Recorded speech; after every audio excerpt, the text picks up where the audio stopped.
Por tu presencia, Señor, te bendecimos. Gracias, Señor. Estos momentos no los cambiamos por nada, Señor, porque en tu presencia hay plenitud de gozo, hay amor, hay paz, hay gozo, Señor. Por eso anhelamos estar en tu presencia. Y queremos seguir, Señor, en tu gloriosa presencia. Ahora mediante la exposición de tu palabra. En el nombre de Cristo Jesús. Amén.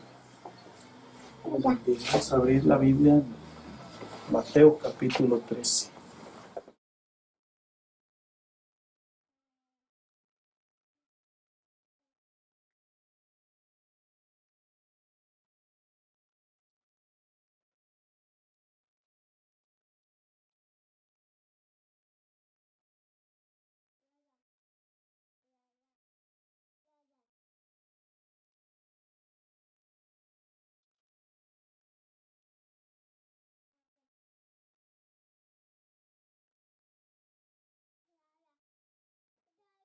Mateo 13.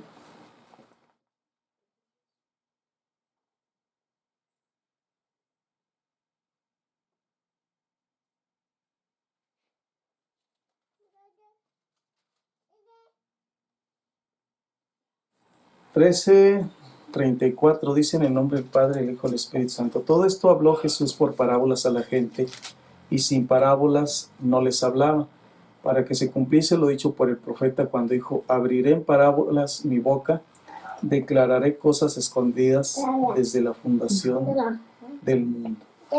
Señor, en esta hora venimos ante tu presencia para invocar una vez más, Señor, que tu Santo Espíritu nos ministre. Señor, que nuestro entendimiento, Señor, sea abierto para que se reciba tu palabra. Nuestro corazón se disponga, Señor, para recibir tu palabra. Sabemos que tu palabra es viva y eficaz y más cortante que espada de dos filos, que penetra hasta el alma y discierne los pensamientos, las intenciones del corazón.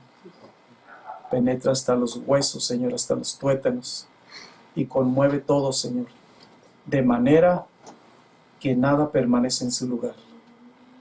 Es como un fuego, Señor, que quebranta los huesos y que produce, Señor, una acción en los oyentes. Ese es el poder de tu Santo Espíritu, Señor, que nos ministre en esta hora. Que todas las cosas, Señor, sean sometidas bajo tu señorío, bajo tu autoridad, y sean reprendidas todas las perturbaciones en el nombre de Cristo Jesús. Amén.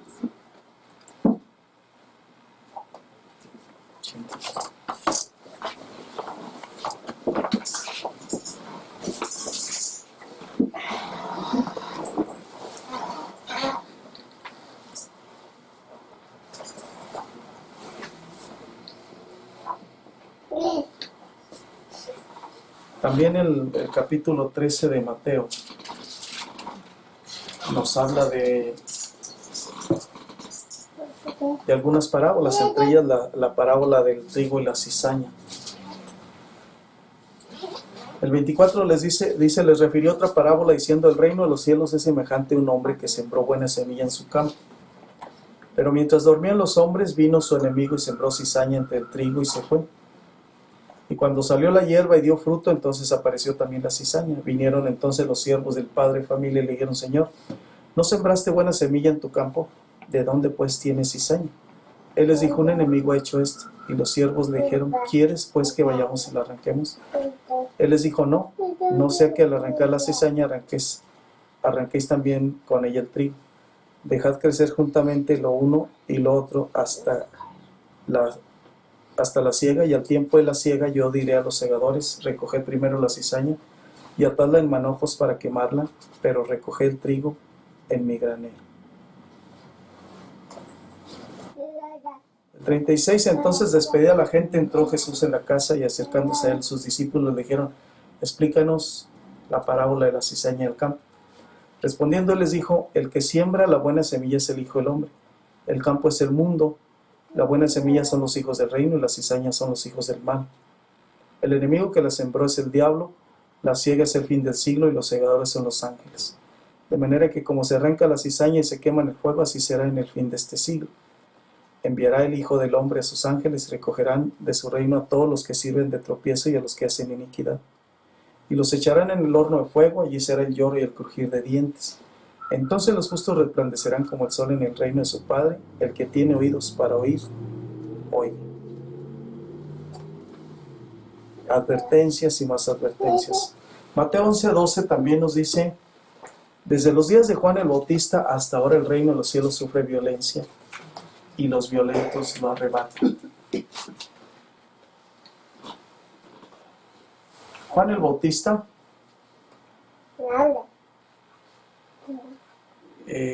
estaba preparando el camino para la venida de mi Señor. Y nos damos cuenta que estamos en este tiempo. La Iglesia de Cristo debe ser la función de Juan el Bautista: preparar el camino para la venida del Señor. Y dentro de lo que podemos observar en la vida, en el testimonio de este profeta Juan el Bautista, es que era un hombre osado, intrépido en su palabra, era controversial. Y esa osadía lo llevó a predicar de una manera para muchos un tanto agresiva.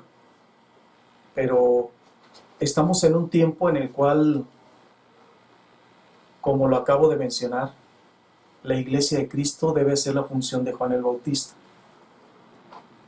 Al parecer, ya pasaron los tiempos de predicar el Evangelio pintando pajaritos y hablando de animalitos, hablando historias sutiles. No, estamos en el tiempo, como el tiempo apremia, la venida del Señor está muy cerca. Ya no podemos tener ilustraciones tan... Yo no digo que sean malas.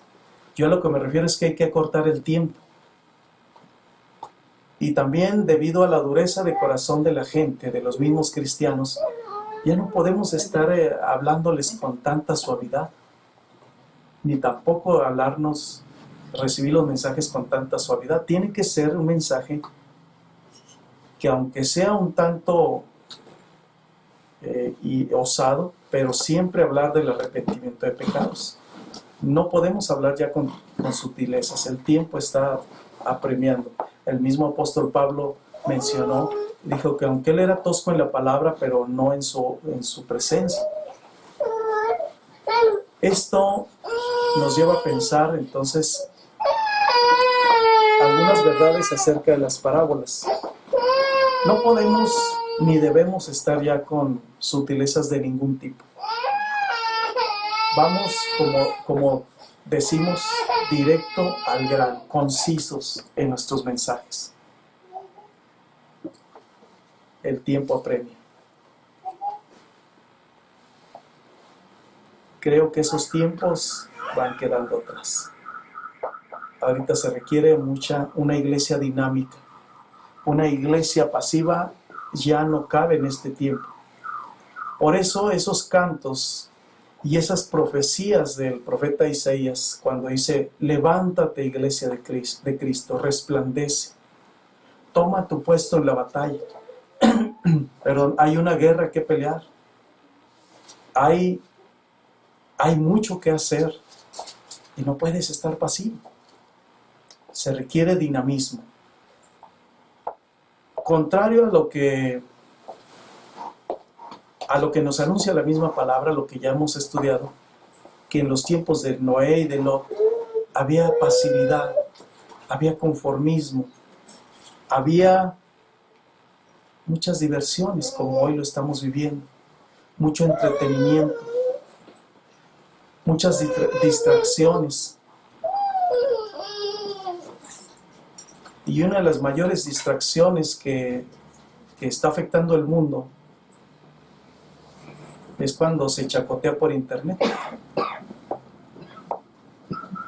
Es la televisión. Ya no es necesario ir a ningún lugar público. Cada quien en su casa puede pecar, puede mal invertir su tiempo Y esto es lo que ocasiona que se cumplan o que estemos viviendo los tiempos de Noé y de Lot. Por lo tanto, es un llamado a la Iglesia de Cristo para que se despierte, se levante de esa pasividad, del sueño, porque el tiempo apremia. Estamos ya cada día más cerca de nuestra salvación. La osadía de Juan el Bautista es indispensable para estos tiempos. Pero ¿por qué se aclara esto? Porque es en el tiempo en el que más pasividad hay en la iglesia.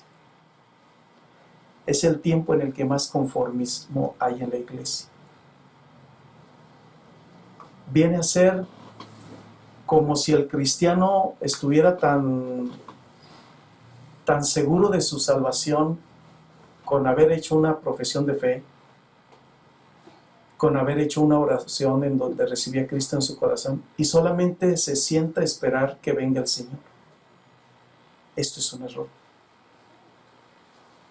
El creyente debe estar activo, dinámico, porque viene el Señor y viene a pedir cuentas.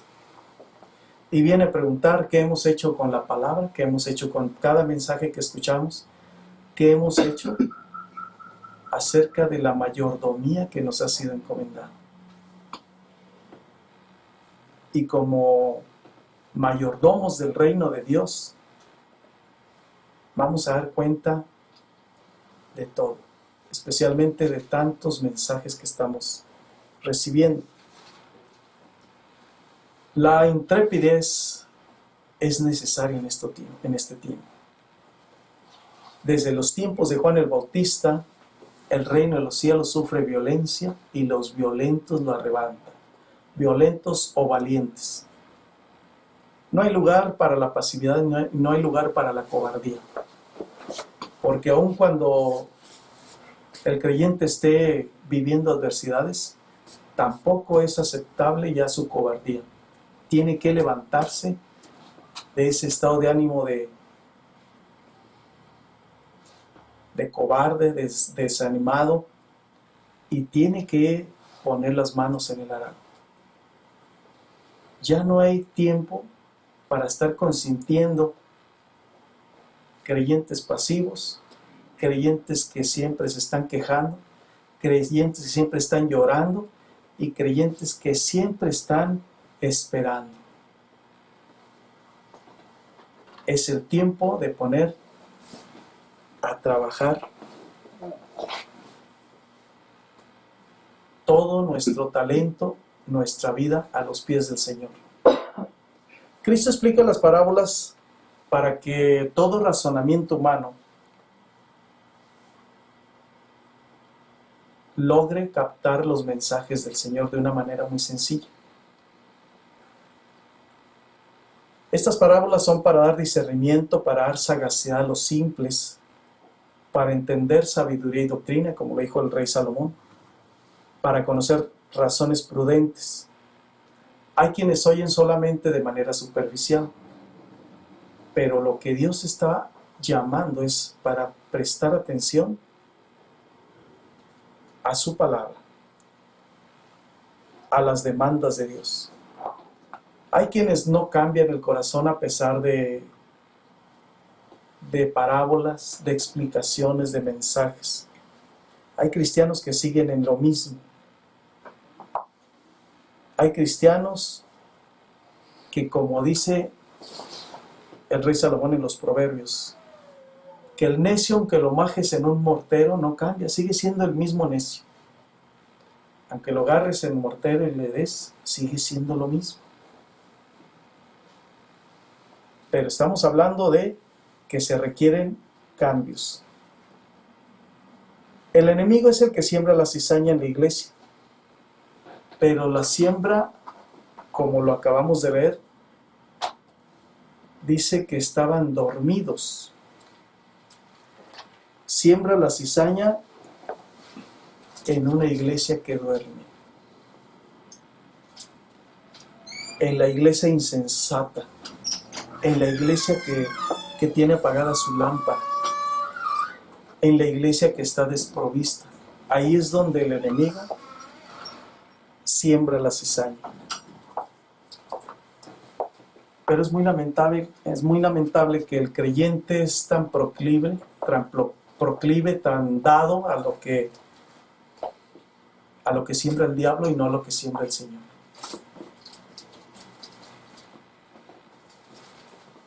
Es tan proclive a pecar cuando el enemigo siembra la cizaña y sigue su camino. Cuando alguien en la congregación empieza con un chisme, es más fácil seguir al chismoso que seguir al que se santifica.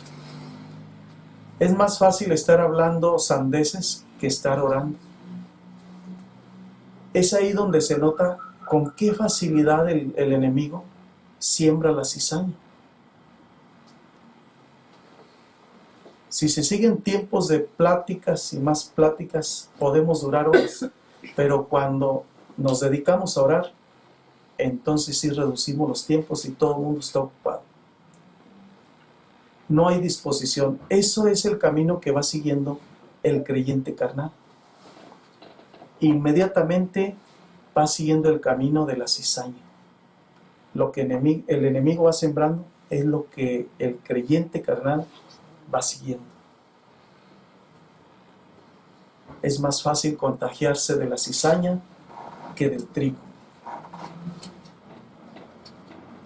Se nos facilita más hablar sandeces que hablar sabiduría.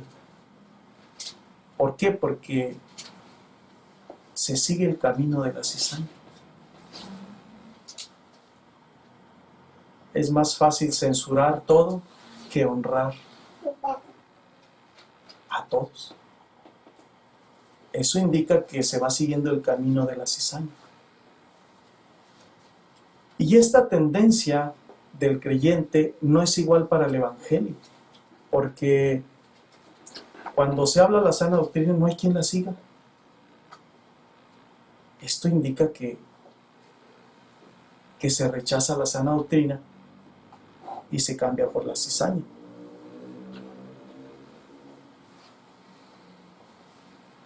Cuando se predica la sana doctrina siempre se cuestiona, se tienen dudas, hay confusión, hay desánimo, porque el creyente tiene la inclinación a seguir el camino de la cizaña, lo que va sembrando el enemigo. No tengamos en poco todo esto, porque la verdad es que el pecado, toda la cizaña, es obra del maligno. Cada quien tiene que ver qué es lo que está siguiendo. El camino que lleva a la salvación o el camino de la cizaña. Todo lo malo es del enemigo. Las buenas palabras que salen de nuestra boca o malas que salgan van a ser medidas. Y está escrito que de toda palabra ociosa que salga de nuestra boca vamos a dar cuenta. De toda palabra ociosa.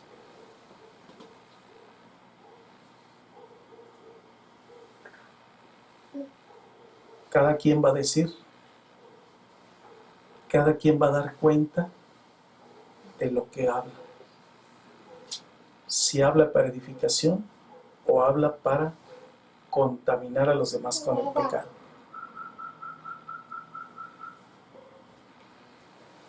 Es muy fácil seguir el camino de la cizaña porque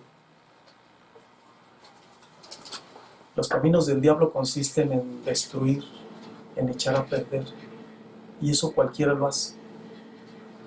Pero el camino de Dios, que es el trigo, consiste en cuidar, regar. Eso es lo que, como eso cuesta trabajo, dedicación y empeño, es lo que muchos no siguen. No hay quien quiera cuidar, regar y proteger la obra de Dios, porque es más fácil destruirlo. Pero de todo esto se ha de dar cuenta. ¿Por qué mi Señor está hablando de las parábolas? porque vemos que el mal está avanzando a grandes dimensiones. Vemos tantas cosas que están alarmando al mundo entero. Pero a través de estas parábolas nos damos cuenta de la grandeza del Señor.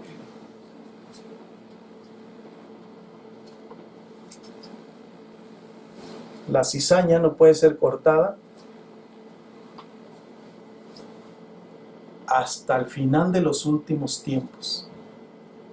Y como ya estamos en los últimos tiempos, ya empieza a separarse. Lo venimos mencionando. A través de estas parábolas nos vamos a dar cuenta que se están definiendo muchas cosas. Muchos cristianos, me refiero a las almas, ya muchos están definiendo. Y la explicación de esta parábola también nos enseña que los problemas están en el interior de la iglesia de Cristo. Lo que siempre venimos diciendo, en el interior.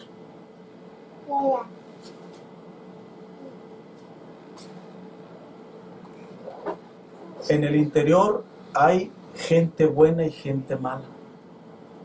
En el interior de la iglesia de Cristo hay trigo y hay cizaña. Pero tienen que coexistir juntos hasta la venida del Señor. Y este es el amor de Dios. Con tal de no lastimar al trigo, tiene que soportar a la cizaña. Pero en esto estriba el cuidado del mismo trigo, de los cristianos genuinos. Defenderse de la cizaña y cuidarse para hacer la diferencia. No dejarse envolver por la cizaña. Todo aquel cristiano que se considere trigo no debe participar de ninguna cosa pecaminosa que los demás, que la cizaña quiera introducir en el cuerpo de Cristo. Cualquiera que empiece a censurar, espérame, no digas eso, mejor vamos a orar. Espérame, no tengas envidia, mira, mejor vamos a orar para que se nos quite la envidia. Es tan serio el llamado de Dios que debemos entender que a la gloria del Señor va a entrar gente santificada. No va a haber, ahí lo dice, lo reitera la Biblia, no va a haber ni chismosos, ni envidiosos, ni codiciosos, ni rebeldes. Y hace una larga lista de gente que no va a entrar al reino de los cielos. Por eso, en este tiempo, como ya son los últimos tiempos, Dios está llamando a determinarnos, a definirnos qué somos. ¿Trigo o cizaña? Pero esto debe ser no de palabra, sino de hechos.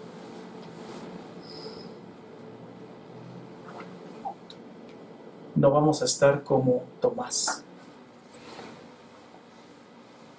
Cuando mi Señor resucita, estaba dudando Tomás. Y dijo Tomás, ver para creer. Eso equivale a decir, o lo que dicen muchos cristianos, hechos, no palabras. Estamos en un tiempo en que los cristianos que padecen alguna aflicción, por alguna aflicción, están diciendo lo mismo que Tomás. Yo quiero hechos, no palabras. Ya es mucha palabra, ya es mucha fe, ya es muchas promesas. Están como Tomás, pidiendo hechos y no palabras. Y mi Señor le dijo, Tomás, mete tu mano en mi costado. No, Señor, así está bien, no, mete tu mano. Desengáñate. Y se puso de rodillas y dijo, sí creo, Señor. Señor mío y Dios mío. Hasta en ese momento dijo, Señor mío y Dios mío. Y mi Señor le dijo, bienaventurados aquellos que creen en mí sin haberme visto. Pero tú hasta que me viste, creíste. Y hay otros que viéndome, ni así van a creer. Dios está llamando a que quitemos esas actitudes como las de Tomás. Eso de ver para creer, eso de hechos y no palabras. Dios está erradicando todo este tipo de actitudes en la gente, en los cristianos. El 31 dice, otra parábola les refirió, diciendo, el reino de los cielos es semejante al grano de mostaza que un hombre tomó y sembró en su campo, el cual a la verdad es la más pequeña de todas las semillas, pero cuando ha crecido es la mayor de las hortalizas y se hace árbol, de tal manera que vienen las aves del cielo y hacen nidos en sus ramas.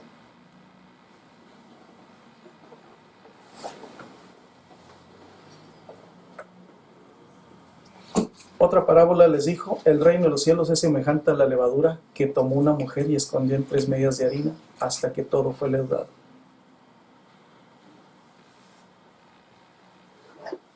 Estas parábolas tienen algo,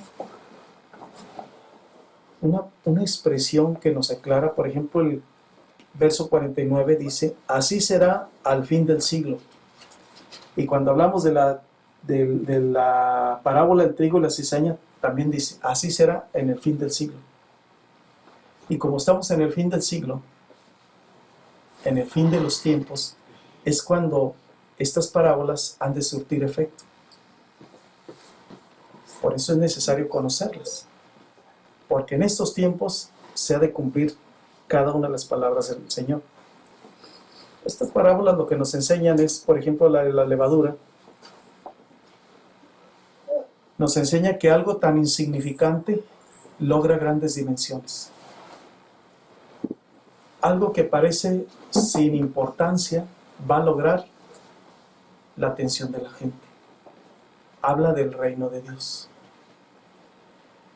Después de todo esto, en el verso 53, estamos en el capítulo 13 de Mateo,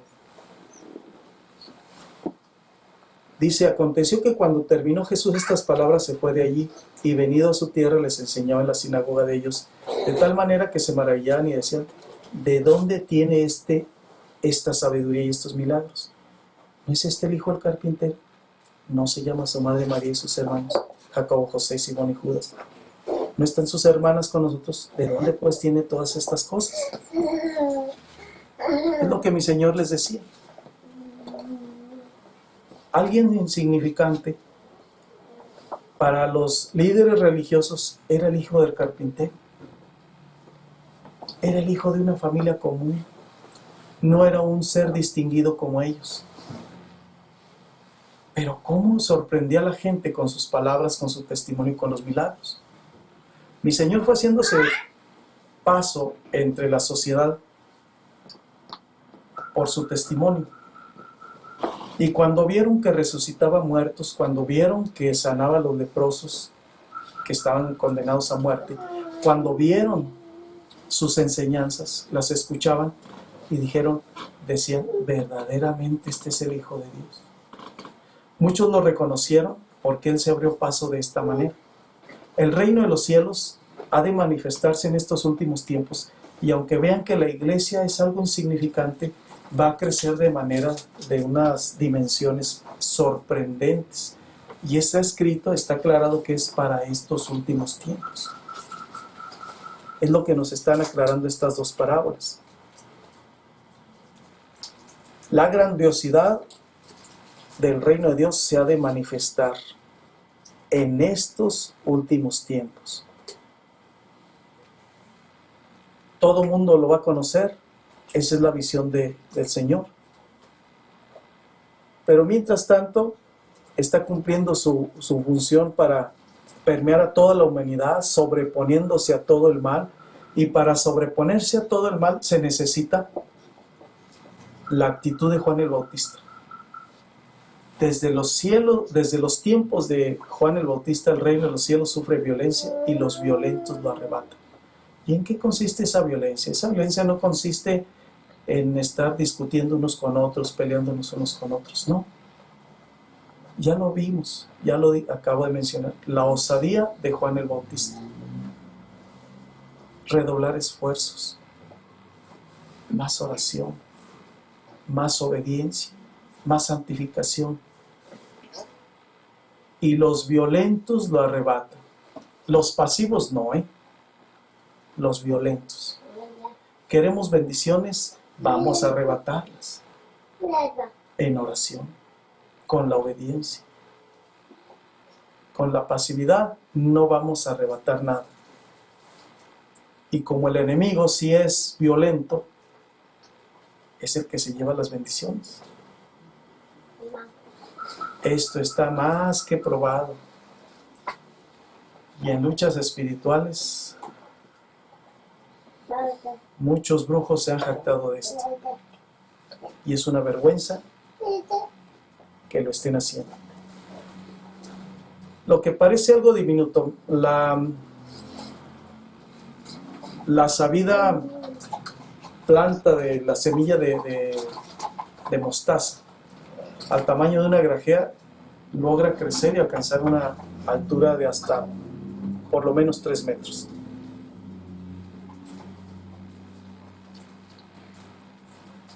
Y por eso la parábola, porque de algo tan diminuto logra grandes dimensiones. Desde Pentecostés hasta 1900,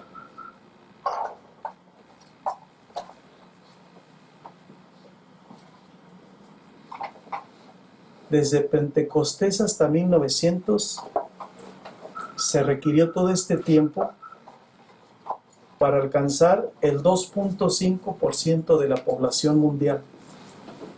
Esta estadística nos va a aclarar un poco más el panorama.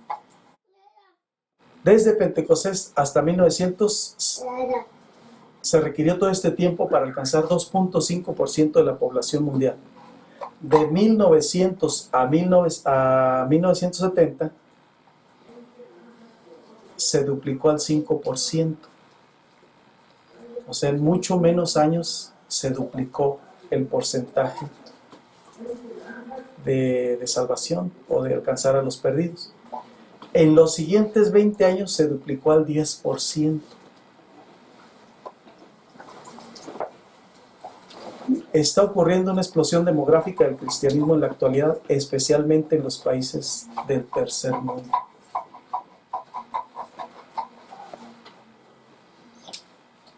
Por lo tanto, si tenemos la estadística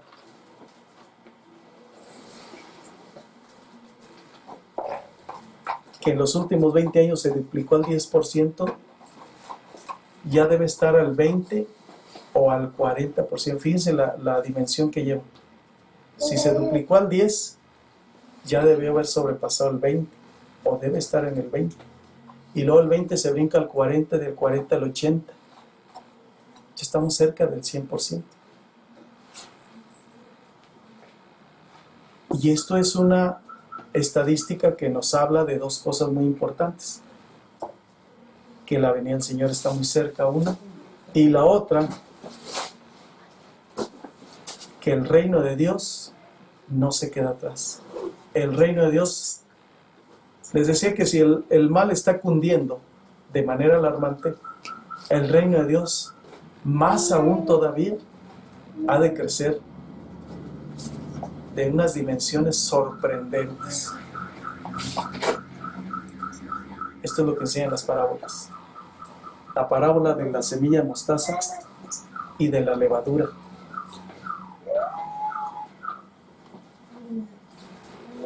Por lo tanto, debemos estar preparados para formar parte de este reino que está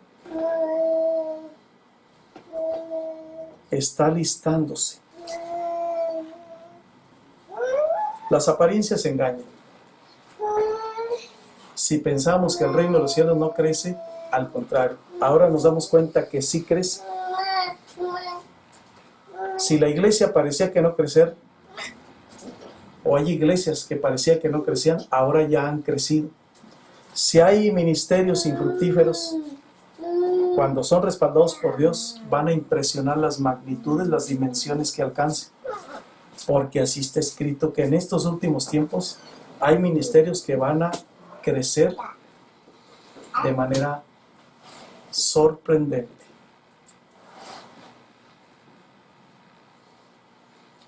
No va a ser nuevo entonces que hay pequeñas iglesias que luego las vamos a ver con grandes edificios. Porque la semilla de mostaza va a ir creciendo.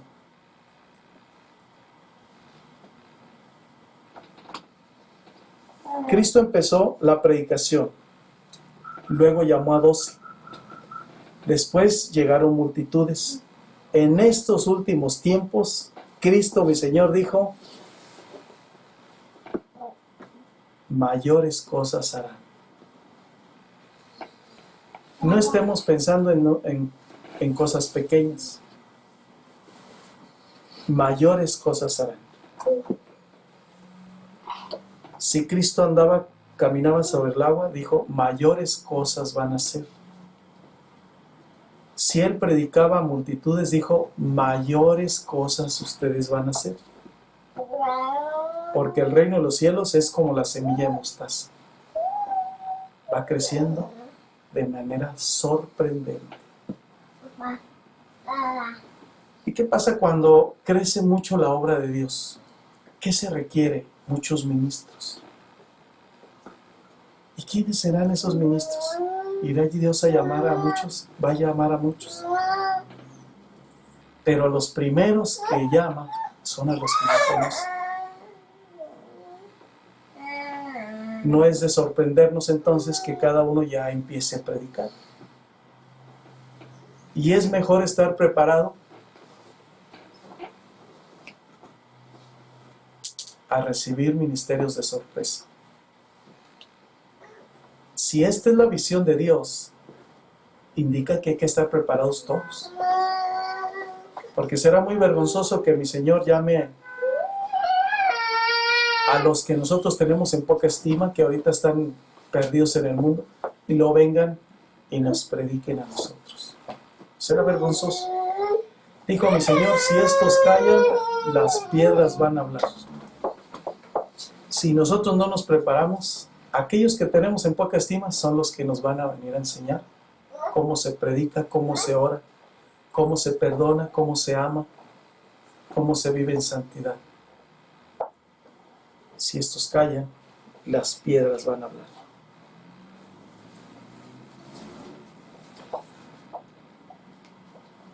Es el tiempo en el que los creyentes consagrados se les concedan un crecimiento de grandes dimensiones.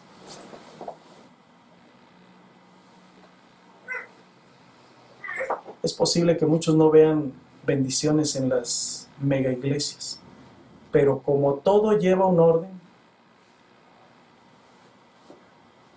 debemos ser organizados. Y si no son mega iglesias, puede haber muchísimas, pero pequeñas. Pero el reino de Dios ha de manifestarse. De manera que el día que venga a juicio el Señor, no haya una sola alma que diga, yo no sabía, no me dijeron, no me compartieron. Porque el trono de Dios está sustentado en base a la justicia y a la misericordia. Y cuando cada alma acuda al trono de Dios, ahí se va a ejercer la justicia. Y Dios no puede juzgar a alguien de manera injusta. Por eso todos han de conocer el Evangelio. Habrá ministerios con gran fe, con gran poder, con algo inconcebible a la mente carnal. Eso dice las parábolas, eso es lo que estamos entendiendo. Así va a crecer el reino de Dios.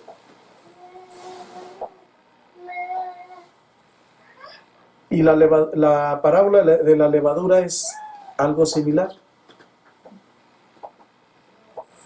La levadura tiene dos aplicaciones, una es positiva y la otra negativa. Negativa es porque contamina, altera el origen natural de las cosas, corrompe. Pero en el sentido positivo, podemos ver la levadura como algo que actúa gradualmente, algo que actúa silenciosamente, algo que actúa inadvertidamente. Mucha gente no se da cuenta que está trabajando la levadura. Pero la levadura en su sentido positivo es infalible. Así que el reino de Dios es como la levadura que una mujer tomó y escondió en 3 medidas de harina hasta que todo fue leudado. Es infalible la levadura.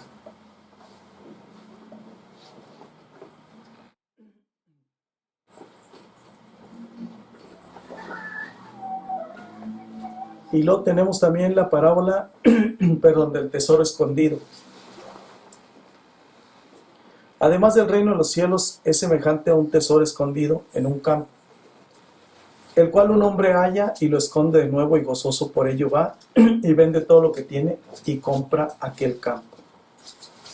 También el reino de los cielos es semejante a un mercader que busca buenas perlas, que habiendo hallado una perla preciosa fue y vendió todo lo que tenía y la compró. Ambas parábolas se refieren al valor supremo del reino de Dios, al valor supremo de la salvación. Estamos en un tiempo en el cual no debe haber estorbos para esmerarnos y alcanzar la salvación. Nada debe estorbarnos. ¿Por qué se aclara esto?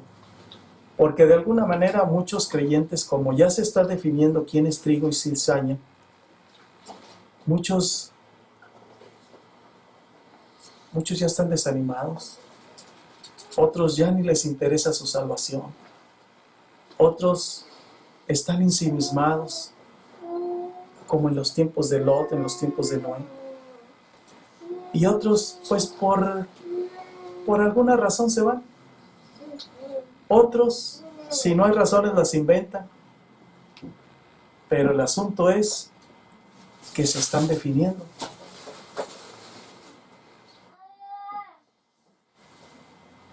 Y otros, sin ser nada, también están haciendo lo mismo. Y otros que no hacen nada, también están haciendo lo mismo. Se están definiendo. Los que hacen, los que no hacen, los que no piensan, los que no les interesa nada, también se están definiendo. Estamos en estos tiempos. El valor supremo del reino de Dios nos enseña estas parábolas que ningún sacrificio es demasiado grande. Todo lo que podamos hacer por Dios no es demasiado grande lo que hagamos para Dios. No es imposible de hacer y tampoco lo vamos a menospreciar. Todo lo que hagamos por el reino de Dios tiene su recompensa, pero no vamos a pensar en recompensas, sino tiene la utilidad en el reino de Dios, que es lo que Dios está buscando. Gente útil. La gente inútil no le sirve al Señor. Si en el mundo no sirven los inútiles, pues en el reino de Dios menos. Estamos en este tiempo. Ningún otro asunto, ninguna otra circunstancia debe interponerse entre el reino de Dios y el creyente. Estos mensajes lo que nos deben hacer comprender es que debemos arraigarnos cada día más en nuestra fe. Absolutamente nada tiene por qué interponerse en nosotros. Pero como empecé a decirlo desde el principio, el problema no está afuera, el problema está dentro. La cizaña está creciendo con el trigo. Y cuando el creyente todavía está inmaduro en su fe, en parte va viviendo con fe y en parte con incredulidad. Trigo y cizaña en el corazón. A veces tiene amor por los cristianos y a veces los odia. Trigo y cizaña. A veces está de buenas y a veces de malas. Trigo y cizaña en el corazón del creyente. A veces tiene ganas de servir a Dios y a veces no. Trigo y cizaña en el corazón del creyente.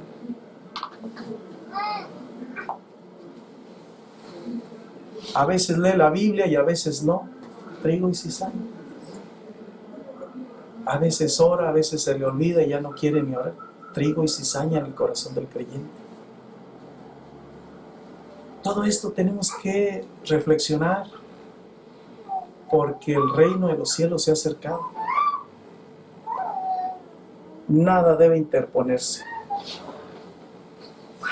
El creyente debe aprovechar la salvación que Cristo dispensa a cualquier costo. Cueste lo que cueste, valga lo que valga, debe el creyente asegurar su salvación. Estos estudios, yo insisto, son para los del kinder. El creyente ya no debe estar batallando con estas cosas. El creyente ya tiene que estar distribuyéndose el trabajo. Uno va a evangelizar a otro lado, otra nación. Debe estar distribuyéndose los horarios de oración, de la oración continua. Debe estar ocupado en otras cosas, pero estar hablando de que cuidemos la salvación, eso es regresar a los estudios del kinder, de los cristianos. Muchos buscan la aceptación de los hombres siendo doctos, ricos, honorables. Otros viven de la autocomplacencia, satisfaciendo sus propios deseos pecaminosos, pero viven engañados, porque consideran estas etiquetas con más valor que la perla de gran precio, que es la otra parábola que estamos leyendo. ¿Cuántos cristianos, en la mayoría, nos preparamos para enfrentar el mundo? Es muy bueno y es lo mejor prepararse para enfrentar el mundo. Pero ¿cuántos cristianos se preparan para asegurar su salvación? Buscamos un certificado en el mundo, pero no buscamos el certificado de Cristo. Se le da más valor a otras cosas que a la perla de gran precio. Esto es lo que ocasiona los problemas y lo que está definiendo a muchos cristianos en este tiempo. Como lo he venido mencionando, muchas almas se están convirtiendo, pero muchos se están desconvirtiendo, porque se está separando el trigo de la cizaña. Aquí se empieza a ver quién es cristiano y quién no lo es. Debemos entonces nosotros esmerarnos por guardar la perla de gran precio, que es Cristo. Si nosotros lo guardamos, tenemos todo y suficiente y seremos dichosos aquí y en la gloria eterna. Y hay un énfasis en estas dos parábolas. El énfasis no consiste en privarse de nada, sino regocijarse en el cumplimiento. Porque dice el verso 44, además el reino de los cielos es semejante a un tesoro escondido en un campo, el cual un hombre halla y lo esconde de nuevo, y gozoso.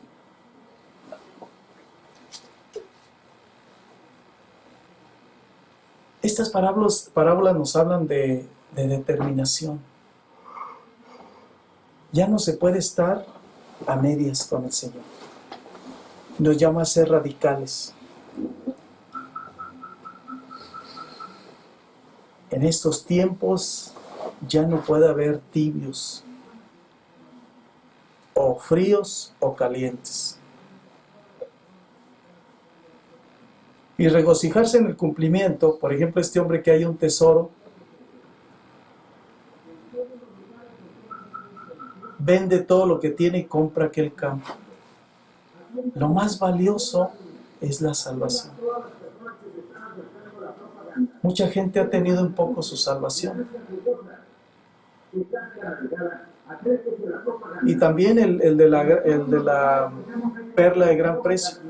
Dice el reino de los cielos es semejante a un mercader que busca buenas perlas, y habiendo hallado una perla preciosa fue y vendió todo lo que tenía y la compró. Dejar todo No me refiero que vayamos y nos acostamos abajo de nos tiremos en una hamaca a dormir. No, dejar toda la vida pecaminosa y darle valor a la salvación que Cristo tiene. Pero ¿por qué dice esto la palabra de Dios? Porque hay muchos que se ven obstaculizados. Cuando no reciben cualquier otra bendición que no sea la salvación, ya se alejan de Dios. Y otros se alejan porque las reciben, pues ¿quién nos entiende? Puros problemas. Por eso la perla de gran precio, el gran tesoro, es la salvación. Deja todo lo que tiene, pero procura estar con el Señor siempre. Asimismo, el reino de los cielos es semejante a una red que echada en el mar recoge toda clase de peces, y una vez llena, la sacan a la orilla y sentados recogen lo bueno en cestas y lo malo echan fuera. Así será al fin del siglo. Saldrán los ángeles y apartarán a los malos de entre los justos, y los echarán en el horno de fuego. Allí será el lloro y el crujir de dientes. Jesús les dijo: ¿habéis entendido todas estas cosas? Ellos respondieron: sí, Señor. Les pregunta mi Señor: ¿sí les quedó claro? Sí, Señor. Después no vayan a andar con dudas. Por eso les preguntó: ¿sí les quedó claro? Bueno, después no vayan a andar con dudas. ¿Sí les quedó claro? Sí, porque en aquel día nada que no sabían. ¿Sí les quedó claro? Sí, Señor. Bueno, sobre aviso no hay engaños. Les aclaró todas estas cosas. ¿Habéis entendido estas cosas? Sí, Señor. Bueno, no se desvíen. ¿Habéis entendido esto? Bueno, no se justifiquen. El mundo es un mar.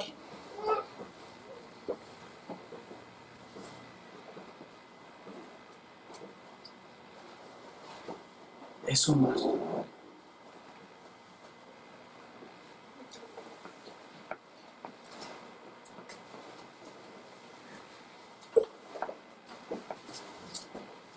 Y en su estado natural, pues los hombres son como los peces. Hay multitudes de peces, especies, tamaños, colores. Hay de muchas especies.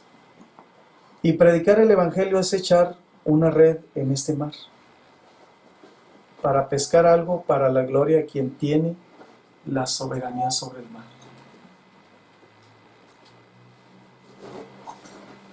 Pero viene el Señor, el dueño del mar, y es el que decide cuáles son los peces buenos y malos.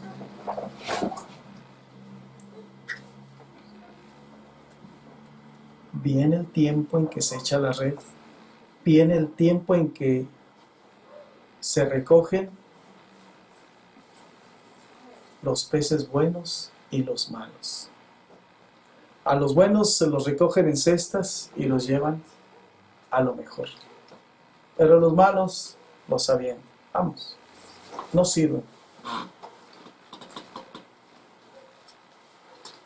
Él les dijo: por eso todo escriba docto en el reino de los cielos es semejante a un padre de familia que saca de su tesoro cosas nuevas y cosas viejas.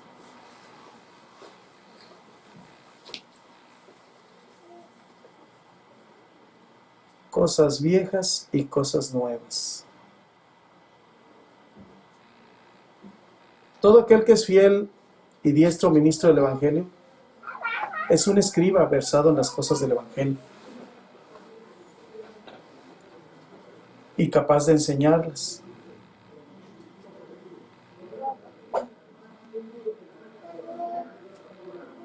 Pero hay una cosa también que hay que considerar.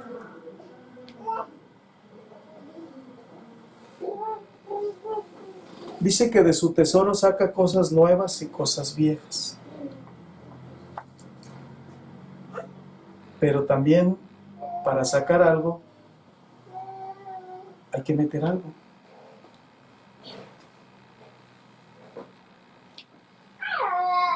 de su tesoro saca cosas nuevas y cosas viejas.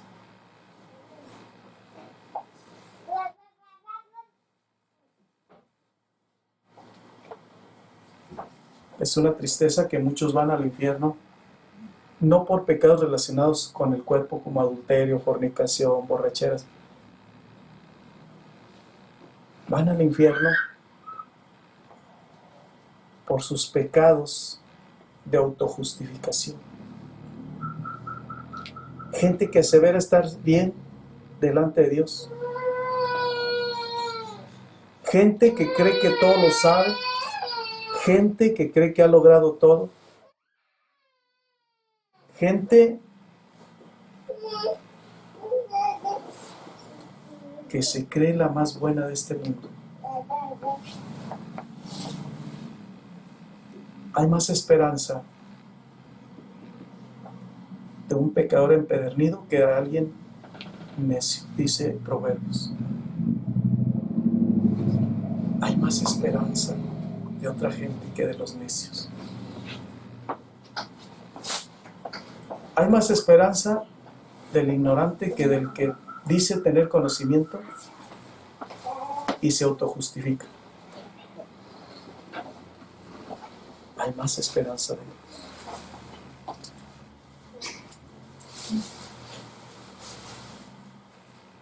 Estas parábolas nos están enseñando lo que vengo diciendo. La apariencia presente no es todo, sino el resultado que se va a dar al final de los siglos. Como dijo Gamaliel, lo que es de Dios permanece y lo que no se desvanece. No entendemos por qué algunas cosas siguen y siguen y siguen, porque lo que es de Dios permanece, a pesar de obstáculos.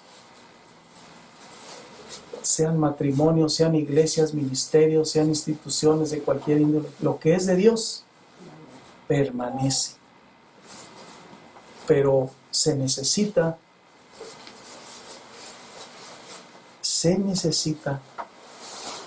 ahora sí arrebatar las cosas con violencia, porque con la pasividad nada vamos a ganar. Es el tiempo que se están definiendo muchas cosas.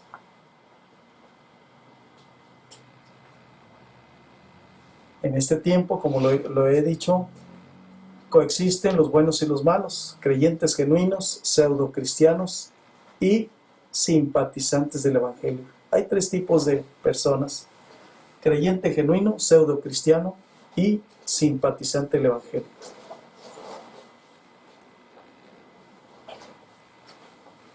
El creyente genuino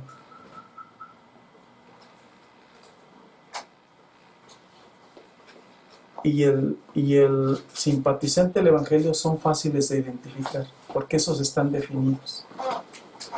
Por sus frutos lo conoceréis. Pero el pseudo cristiano, ese es el que está difícil de identificar, porque aparenta lo que no es. Aparenta santidad cuando no sabe qué es eso. Aparenta obediencia y tampoco sabe. Aparenta conocimiento y en realidad no obedece al conocimiento que sabe, que dice saber. Estamos en este tiempo.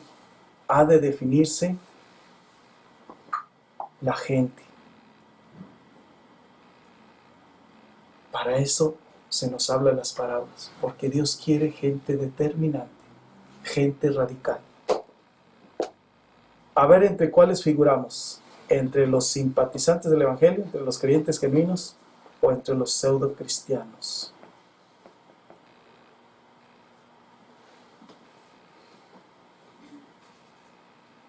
Y vamos a recordar otra vez la parábola del joven rico.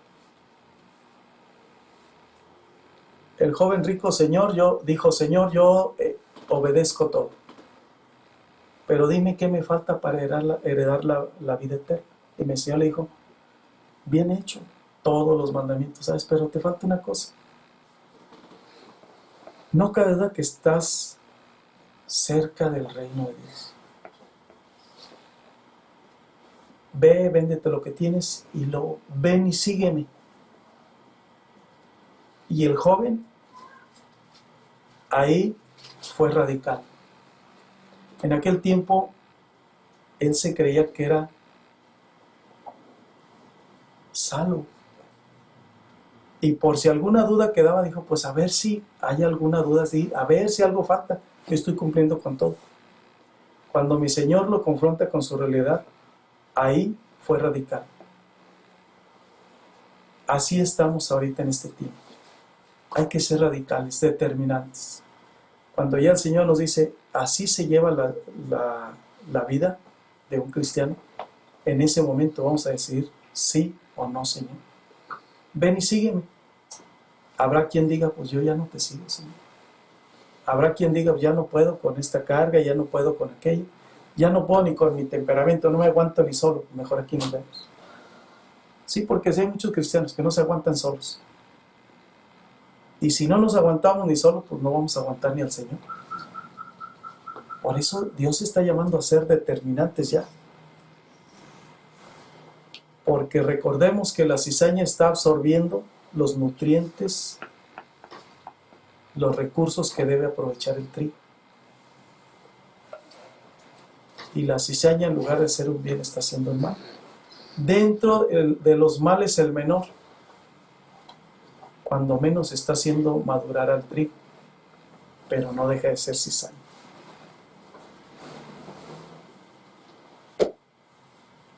Se dio cuenta el joven rico que no calificaba para entrar al reino de Dios.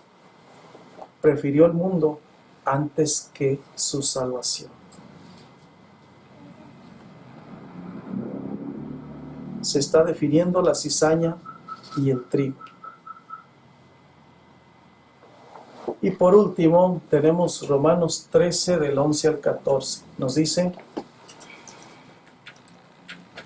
y esto, conociendo el tiempo, que es ya hora de levantarnos del sueño, porque ahora está más cerca de nosotros nuestra salvación que cuando creímos. La noche está avanzada y se acerca el día. Desechemos pues las obras de las tinieblas y vistámonos las armas de la luz. Andemos como de día, honestamente, no en glotonerías y borracheras y en lujurias y lascivia, no en contiendas y envidia. Ahí prácticamente está diciendo, no estén viviendo como en los días de Noé y de Lot, porque eso es lo que hacían, sino vestidos del Señor Jesucristo y no proveáis para los deseos de la carne. Ya no estés alimentando más la carne, ya de una vez determínate, defínete, sé radical, porque el tiempo es corto. Si no lo haces ahorita, cuando venga el Señor va a ser demasiado tarde. Mensaje para cristianos determinantes. Vamos a orar para dar gracias a Dios. Señor, te doy gracias por tu palabra, porque tu palabra, Señor, viene a redarguir los corazones, viene, Señor, a alertarnos, a prepararnos. Tu Santo Espíritu, Señor, nos instruye en la sabiduría que viene de lo alto, Señor. Tu Santo Espíritu, Señor, nos redarguye de pecado. Señor, tenemos una promesa gloriosa, que tu palabra no vuelve vacía. Y es necesario, Señor, estar con el ímpetu de Juan el Bautista, con la osadía. Que en esta hora, Señor, tu Santo Espíritu ministre cada corazón, de manera que podamos ser levantados del sueño, como lo dijo el apóstol Pablo aquí en Romanos. Ser levantados, Señor, de toda actitud conformista, de manera, mi Dios, que podamos atender tu llamado, el urgente llamado, Señor, que estás haciendo. Y ahora también, Señor, determinar, ser radicales, Señor, en nuestra decisión, en nuestra vida. Hacer caso omiso, Señor, de las tentaciones de la carne. hacer caso omiso, Señor, de todas las provocaciones para consagrarnos a ti. Es un tiempo, Señor, en el cual debemos determinarnos como creyentes genuinos. Porque en tu reino, Señor, no hay cabida para los pseudocristianos ni para los simpatizantes del Evangelio. En tu reino no hay cabida para la cizaña, Señor. Únicamente será levantado el trigo. Así que ahora, Señor, hemos de valorar profundamente la salvación dispensada por ti, Señor. Hemos de valorar, Señor, el reino de los cielos, porque todo lo demás vendrá por añadidura. Gracias, Padre, porque hay esperanza. No solamente, Señor, es palabra escrita en papel y con tinta, sino es la palabra, Señor, que se siembra en la mente y el corazón de tus hijos, de tu iglesia. Por eso ahora, Señor, que cada corazón se disponga, que cada corazón esté presto, Señor, para poner por obra ese llamado. Seamos pues santificados, Señor, en esta hora con tu sangre preciosa, de manera, mi Dios, que todas las intenciones pecaminosas de la carne en esta hora perezcan, Señor, por el poder de tu palabra, por el fuego de tu Santo Espíritu. Y no proveamos más para los deseos de la carne. Gracias por tu palabra, Señor, porque es vida y es paz. Tu palabra es esperanza, Señor. Tu palabra es poder. Gracias por todo, Señor. En el nombre de Cristo Jesús. Amén, Señor.